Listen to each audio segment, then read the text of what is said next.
Okay, let's see what we got here. Just trying to make sure everything is all set up. Okay. As you can see, I did figure out how to screencast the PowerPoint, so I do have that for you. All right.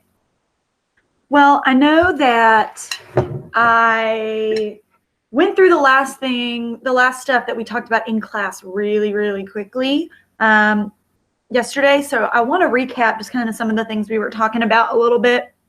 So first of all, let's go back to the Hungarian uprising in '56.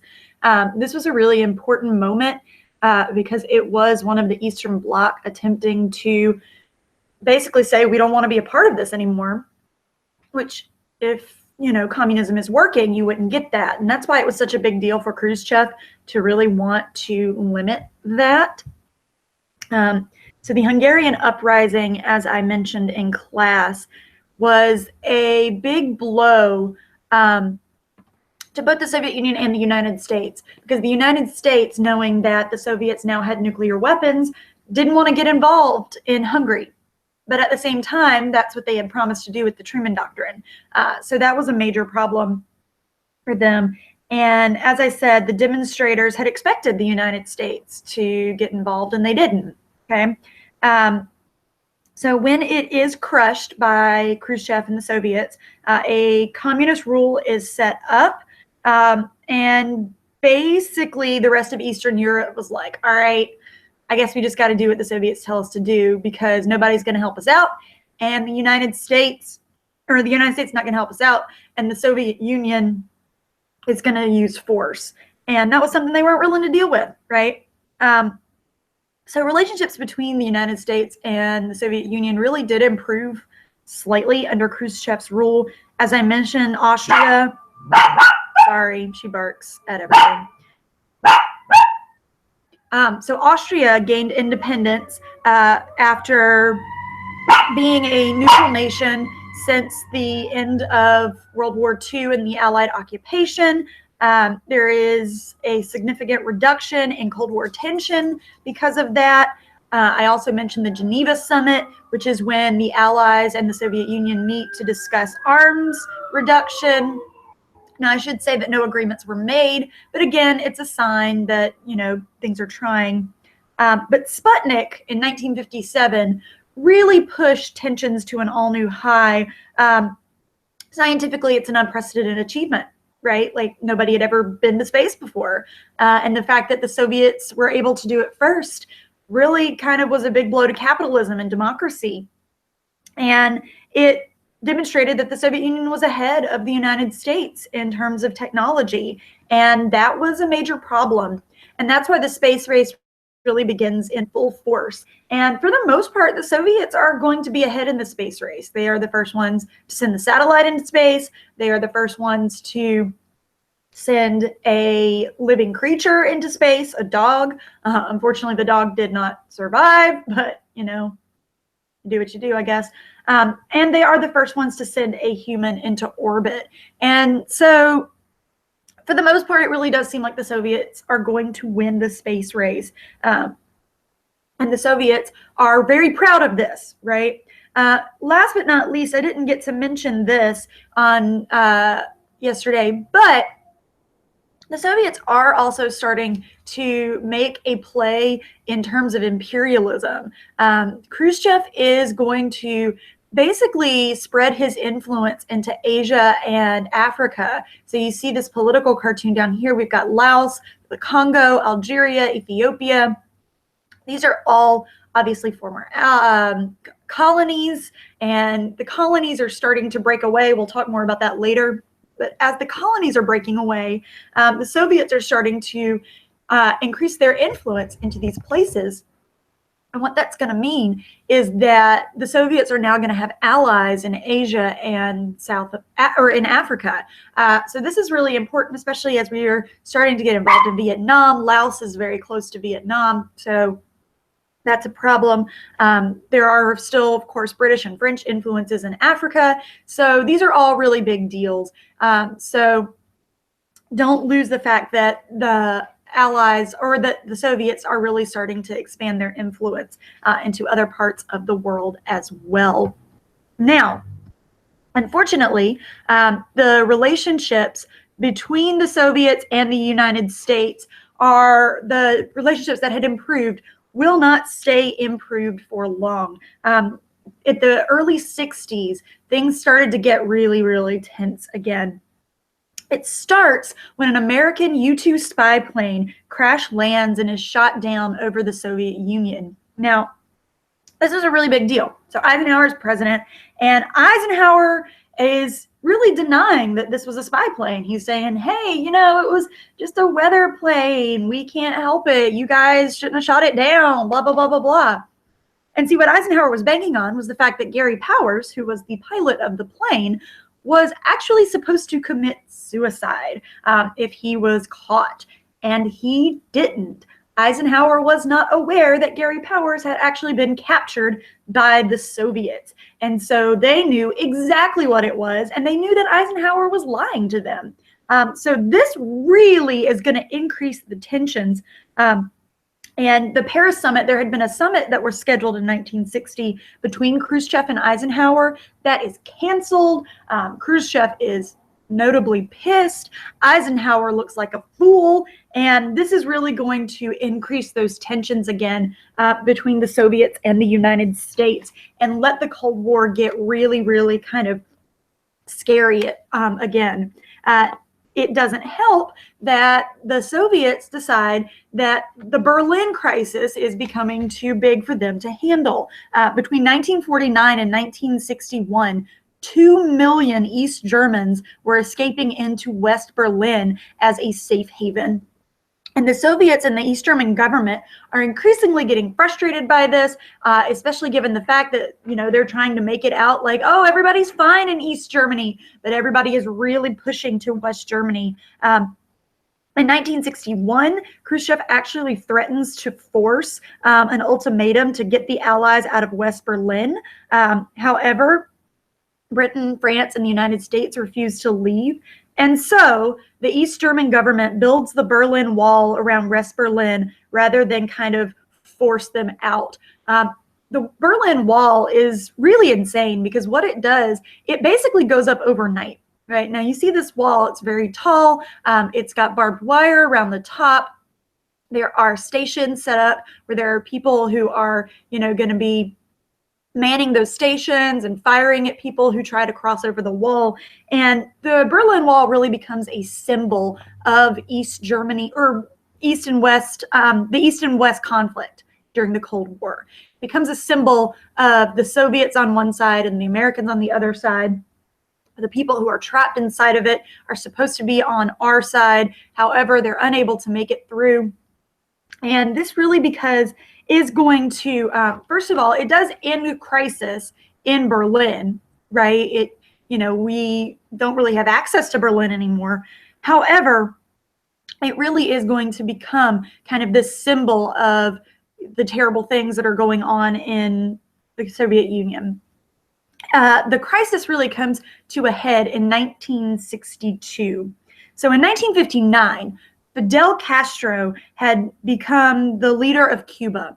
He led a communist revolution in Cuba, overthrew the Cuban government, and now there is a communist government established just 90 miles south of the United States. I don't know if you've ever looked at a map, but Cuba is really, really close to Florida. In fact, if you look at most maps that are just of the continental United States, Cuba is actually included in a little part in the bottom of those maps. That's how close it is. And so when Cuba becomes a communist country, this really frightens the US, right? They have a communist country now just next door, right? They actually tried to lead an invasion in 1961 called the Bay of Pigs invasion. US trained communist exiles or Cuban exiles attempt to overthrow the government. It is a massive failure. John F. Kennedy, who had just become president, looks like a weak president on communism. And really, Cuba is asking for the Soviet Union's help in order to protect their borders, right? So the Soviet Union in 1962 places nuclear weapons in Cuba. our spy planes fly over and get photographs of these weapon sites. And when this gets back to Washington, it is a huge crisis. This is probably the closest we've ever come to a nuclear war. The weapons in Cuba had a range potentially to get to Washington state, all the way on the West Coast. So this is a really, really major problem. The U.S. places a blockade, a naval quarantine around Cuba, and threatens the Soviet Union, saying, hey, you guys can't come here. You guys have to turn around and go back. You got to remove these missiles. For 13 days, there is a major, major tension. And so the U.S. eventually negotiates with Cuba. Khrushchev and Kennedy come to an agreement where basically what Khrushchev will do is he will remove the missiles from Cuba if the United States will remove missiles that they had placed in Turkey. Wait, what? Yeah, that's right. The United States had missiles located in Turkey. Those missiles in Turkey would have been 90 miles from Russia's capital, right?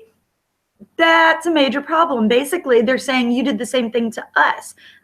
We agree to remove the missiles from Turkey and vow to never again invade Cuba. The crisis, actually, while it does a whole lot for President Kennedy, it actually makes Khrushchev look pretty weak in the eyes of the Soviet government. And that's one thing that's going to lead to Khrushchev's downfall. We also see China becoming a nuclear power in 1964. So basically what happens is, as a result of this, Kennedy and Khrushchev agreed to sign what is called the Nuclear Test Ban Treaty.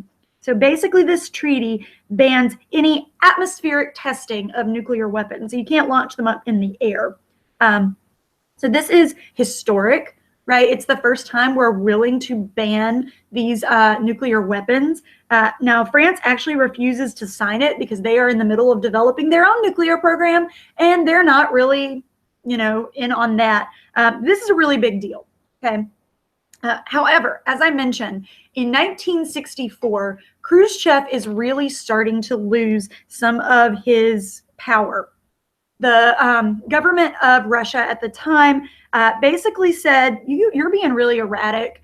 You're being really back and forth, right? You're not following through with the things we want you to do. You're not acting really tough on communism. And by the way, you're taking money away from the space program to put towards consumer good production, which, if you remember, that was his Gosplan. That was that big thing he wanted to do. The problem with that is the space program is what is making the Soviet Union look really good, right? So the other big problem is that the agricultural programs that Khrushchev had set up are backfiring. They are failing. And the people, once again, are starving in Russia. There is a resurgence of a conservative backlash, conservative Stalinists.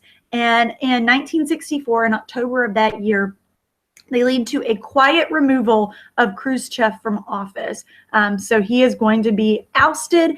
And our new leader, Leon Brezhnev, is going to come into power.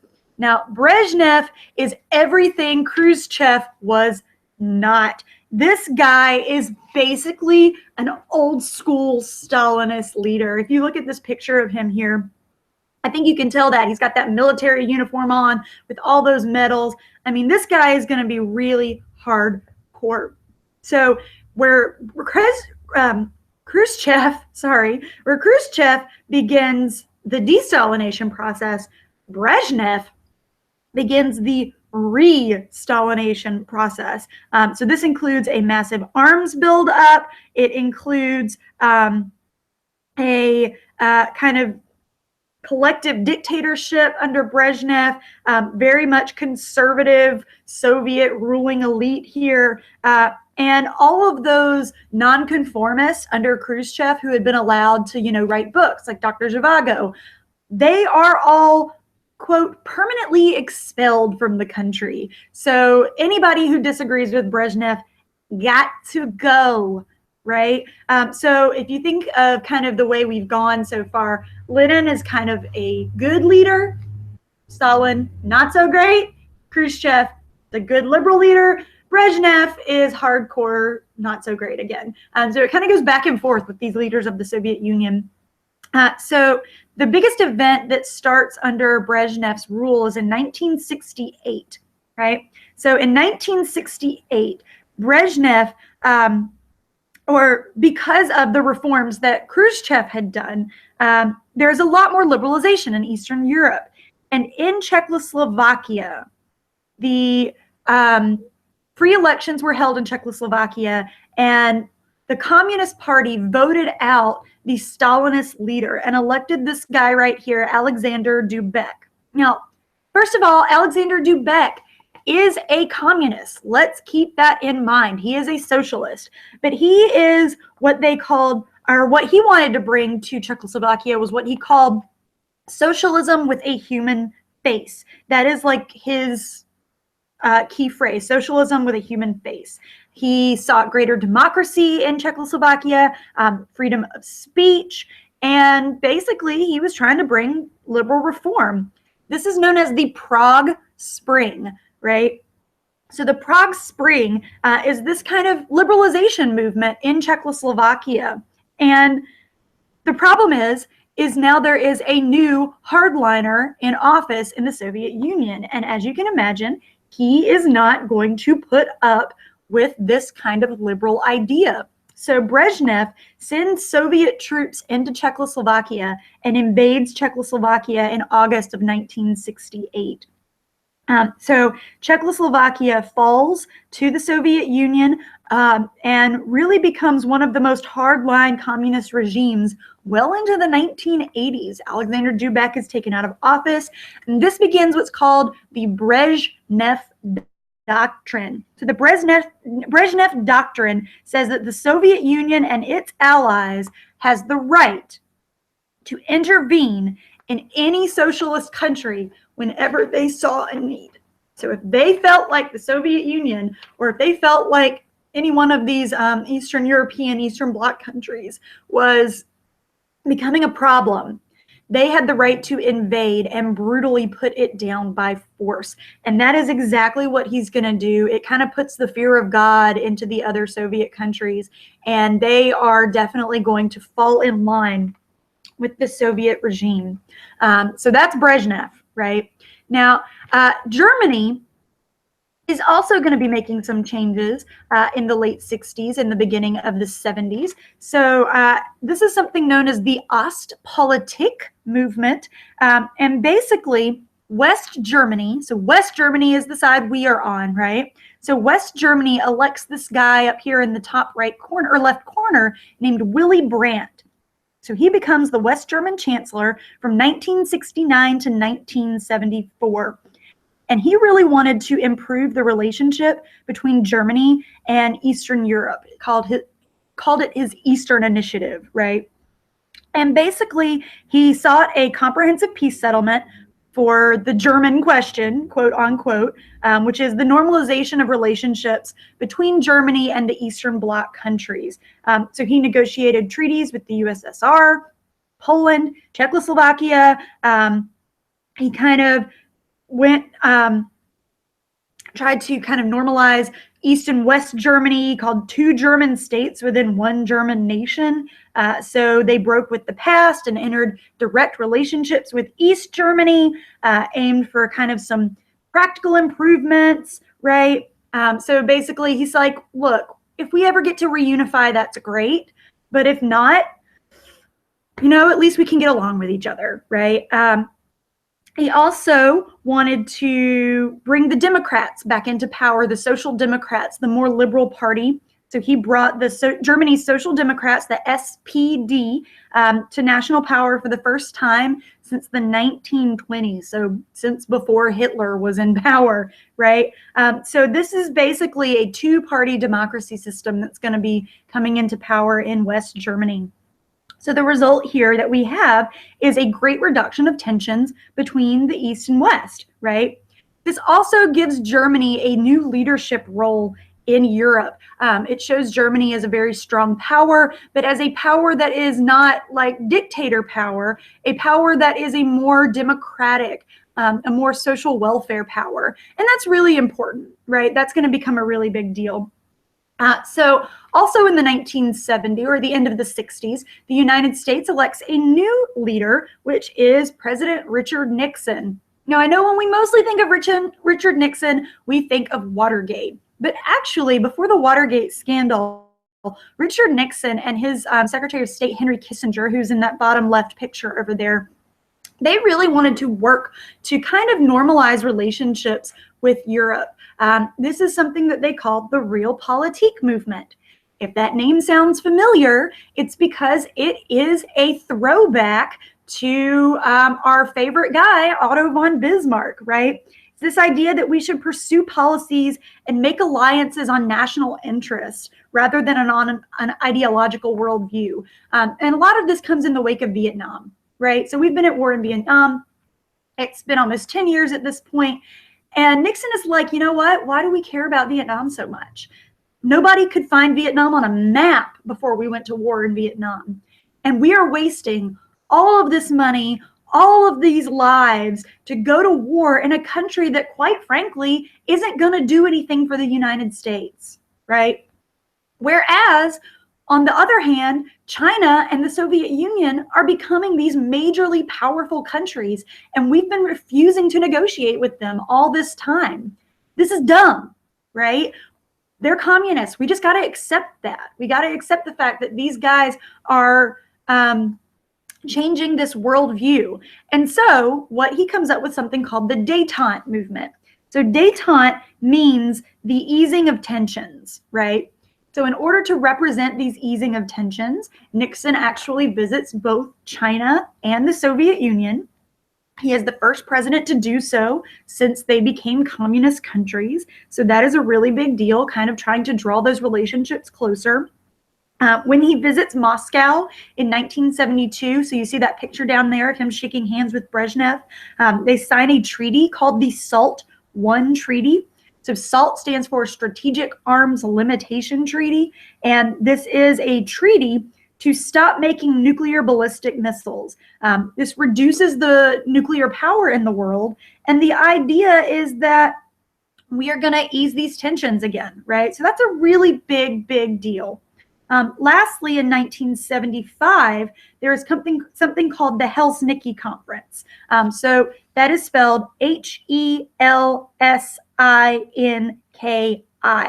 And this is actually seen as the final act of World War II, where it legitimizes the Soviet borders of Poland and Eastern European countries if the Soviet Union will guarantee liberal exchanges between the liberal exchanges of people and information. Basically, if they will guarantee human rights, we will approve of the borders that they drew at the end of World War II. Now, as you can imagine, especially with Brezhnev in power, that doesn't work 100%, but it's a pretty big deal. And détente seems like it's working. It seems like it's going to be something that really kind of helps ease these tensions. It's going to be great until we have the invasion of the Soviet Union into Afghanistan in 1980. Oh, sorry. Hold on, I lost the date. I don't know, 1978, I think. It's 78 or 79. But basically what happens is the Soviet Union wants to take over Afghanistan, right? So the Soviet Union invades Afghanistan. We actually refuse to sign the second SALT Treaty as a result. President Carter, who was president during this period, boycotts the 1980 Olympics, which were supposed to be held in Moscow. In response, the Soviet Union boycotts the 1984 Olympics, which are supposed to be held in Los Angeles. But basically what we see this as is the Soviet Union attempting to expand their power further beyond what they should have done when we thought things were going much better, right? So in response, in response of this, not just boycotting the Olympics, we also stopped shipments of grain and certain technology into the Soviet Union. So we have trade sanctions that we got off. Only Britain actually stood behind these trade sanctions. France and Italy and West Germany argued that the Soviet Union's action wouldn't be so bad, or would get even worse if we cut off trade. So that's kind of the big problem that they face there.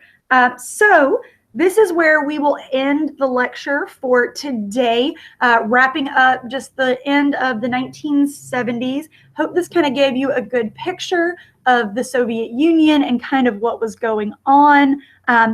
For the 4 people who are joining me this morning, thanks a lot for joining in. For the rest of you, please make sure you watch this lecture later. I don't know why I'm saying this, because obviously you're not hearing this. Whatever, you know me. But anyway, we will come back to the 80s and kind of how the Soviet Union starts to crumble next time.